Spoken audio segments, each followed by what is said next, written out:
Kharkiv में रूसी सेना का विध्वंसक हमला, ग्रैड रॉकेट लॉन्चर से रॉकेट की बरसात की गई है। रूस ने यूक्रेन के 3 ठिकानों को तबाह किया है।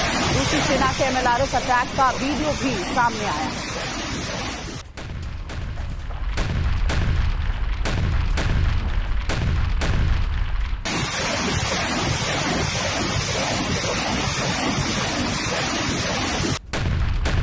रूस यूक्रेन के एक हमले का बदला लेता है तो यूक्रेन बैकफुट पर जाने की बजाय फिर अगला प्रहार कर देता है और इसलिए कहा जा रहा है कि यूक्रेन अब युद्ध में रेड लाइन क्रॉस कर रहा है, जिसका अंजाम न्यूक्लियर धमाका हो सकता है। यूक्रेन पर रूस के ताबड़तोड़ प्रहार के बीच शुक्रवार की रात से हमले का एक नया सिलसिला शुरू हुआ है और यूक्रेन से रूस पर 87 ड्रोन हमले कर दिए गए।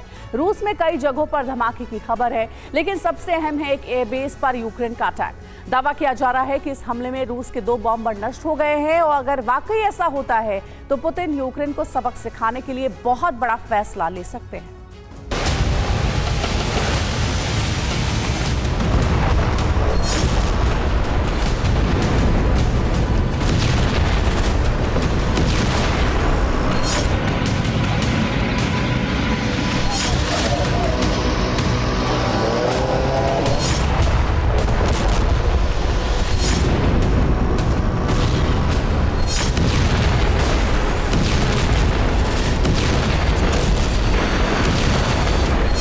न मिसाइल जैसी तेज आवाज और न ही एयर डिफेंस के रडार की पकड़ में आने वाली ऊंची उड़ान।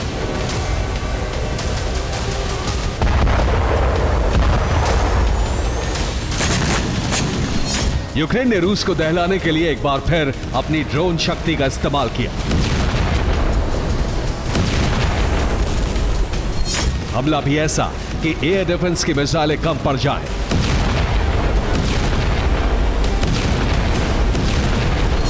एक साथ इतने ड्रोन कि रूस अपनी पूरी ताकत लगाकर भी यूक्रेन के हमले को नाकाम न कर सके।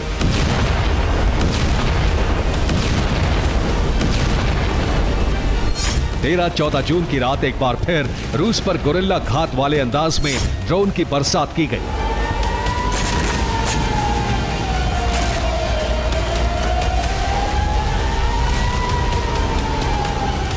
रूसी रक्षा मंत्रालय के मुताबिक यूक्रेन ने 87 ड्रोन से हमला किया।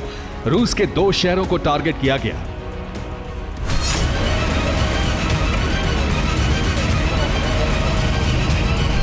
नतीजा यह हुआ कि रूस की जमीन पर कई धमाके हुए। तबाही का सिलसिला आधी रात से शुरू हुआ और कई घंटे तक चलता रहा।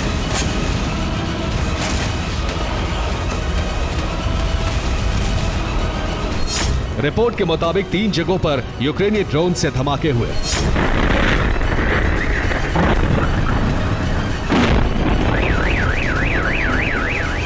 यूक्रेन ने रूस के बेलगोरोद, रोस्तोव और मोरोजोव्स्क और क्रीमिया को ड्रोन से टारगेट किया।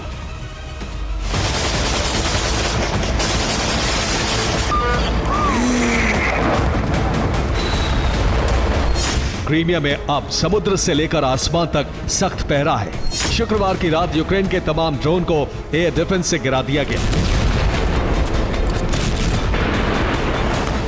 इसके अलावा सी ड्रोन के हमले को रोकने के लिए नए इंतजाम किए गए हैं। कर्च ब्रिज के आसपास जाल लगा दिए गए हैं। कर्च ब्रिज के करीब तैरने वाले बड़े मोटे खंभे बांधे गए हैं।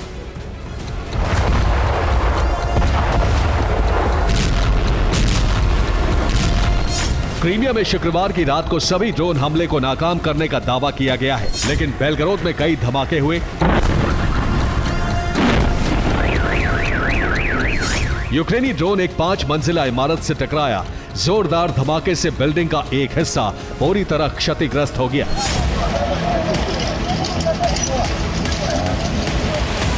मलबे से 5 लोगों के शव निकाले जा चुके हैं।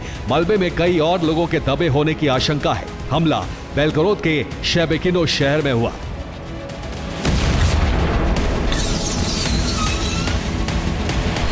रोस्तोव में भी यूक्रेनी गोरिल्ला आघात के सबूत देखने को मिले हैं। यहां रूस की सेना के एक सीनियर अफसर की कार में अचानक धमाका हुआ।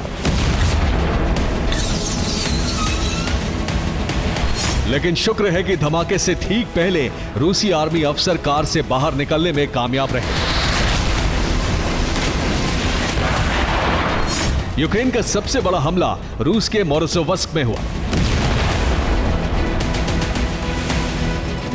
मोरोजोवस्क में यूक्रेन ने 70 ड्रोन से ताबड़तोड़ प्रहार किया और एक एयरबेस को निशाना बनाया।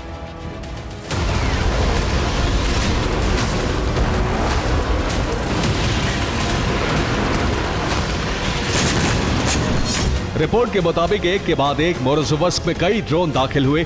एयर डिफेंस से ड्रोन गिराने की मुहिम भी शुरू हुई, लेकिन हवा में नष्ट होते ड्रोन के धमाकों के बीच मोरोजोवस्क की जमीन पर भी कई धमाके हुए। मोरोजोवस्क के रिहायशी इलाकों में लोगों ने कई धमाकों की आवाज सुनी और इसके बाद पूरे शहर में अंधेरा छा गया। माना जा रहा है कि यूक्रेन ने किसी बिजली सप्लाई स्टेशन को टारगेट किया या फिर ड्रोन हमलों से बचने के लिए ब्लैकआउट कर दिया गया। स्थानीय लोगों ने कई जगहों से आग की लपटें और धुआं उठते देखा, लेकिन माना जा रहा है कि मोरोजोवस्क में यूक्रेन का मेन टारगेट यहां का एयरबेस था।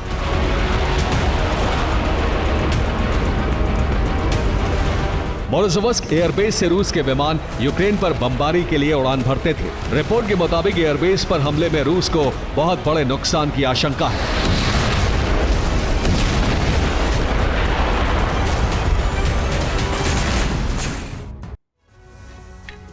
रिपोर्ट के मुताबिक रूस के मोरोजोवस्क पर यूक्रेन ने 70 ड्रोन से हमला किया। यूक्रेन ने हमले के लिए ड्रैगन ड्रोन और स्प्लैश ड्रोन का इस्तेमाल किया। रिपोर्ट की माने तो मोरोजोवस्क में कई धमाके भी हुए। शहरी इलाके के लोगों ने धमाकों की आवाज सुनी। कई जगह आग लगने की घटनाएं हुई हैं और शहर की बिजली सप्लाई बंद हो गई। मोरोजोवस्क के एयरबेस पर भी हमले का दावा है। इस एयरबेस पर सुखोई 34, सुखोई 30 और सुखोई 35 जैसे विमानों की तैनाती रहती है। यहीं से यूक्रेन पर हवाई हमले किए जाते हैं।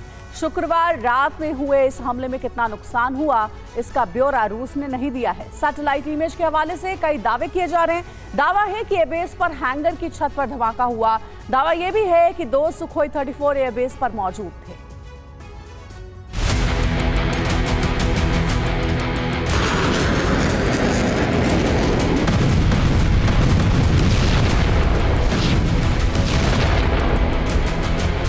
मोरोजोवस्क एयरबेस पर कितने फाइटर जेट मौजूद थे, इसे लेकर पक्की जानकारी नहीं है।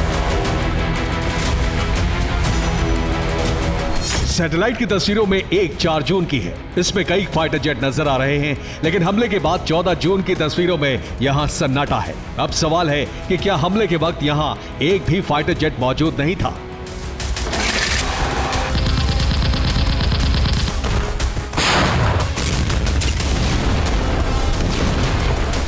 सैटेलाइट की तीसरी तस्वीर में एयरबेस पर कई धमाकों के निशान हैं। पिछले कुछ दिनों में यूक्रेन रूस के 4 फाइटर जेट को नष्ट कर चुका है।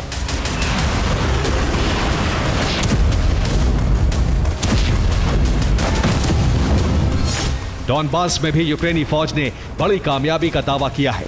रिपोर्ट के मुताबिक पोक्रोवस्क इलाके में यूक्रेनी सेना ने भीषण हमला किया और इस हमले के दौरान रूसी टैंक को निशाना बनाया गया।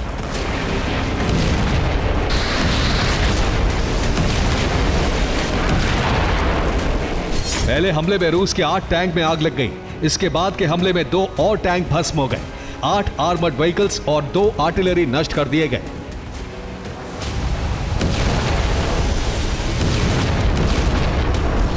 इस हमले के बाद यूक्रेन ने डॉनबास इलाके में बड़ी बढ़त हासिल कर ली है। तेजी से सड़क पर दौड़ रहा ये सैन्य वाहन रूस का है।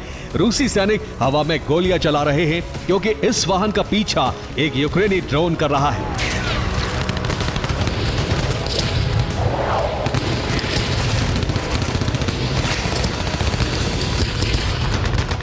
ड्रोन की गाड़ी के इस रेस में किसकी जीत हुई, इसकी जानकारी अब तक नहीं आई है, लेकिन इस तस्वीर से आप अंदाजा लगा सकते हैं कि ड्रोन अगर वाहन के करीब पहुंच गया होगा तो क्या हुआ होगा।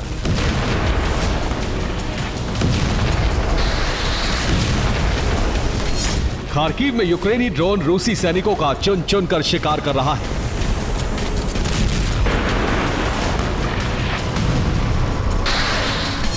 G7 से यूक्रेन को भारी मदद का भरोसा मिलने के बाद यूक्रेन का हौसला अब बुलंद है और रूस पर हमले की रफ्तार तेज हो गई है।